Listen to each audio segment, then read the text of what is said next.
চট্টগ্রামের আনোয়ারা উপজেলায় যাবজ্জীবন সাজাপ্রাপ্ত আসামি আব্দুর রহিম নামের এক শীর্ষ ডাকাতকে অস্ত্রসহ আটক করেছে সেনাবাহিনী।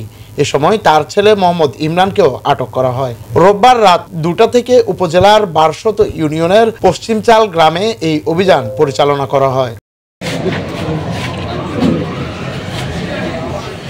আটককৃতরা হলেন উপজেলার 2 নং 1200 ইউনিয়নের পশ্চিমচাল ওয়ার্ডের গোয়ালপাড়া এলাকার আবু মিয়ার ছেলে আব্দুর রহিম ও তার পুত্র Imran Hossain.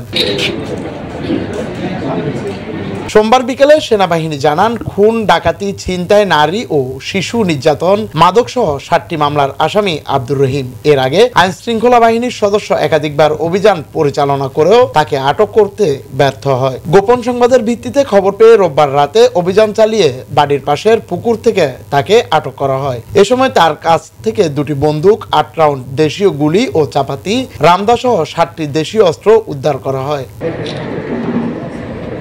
Desk report, Chittagong news.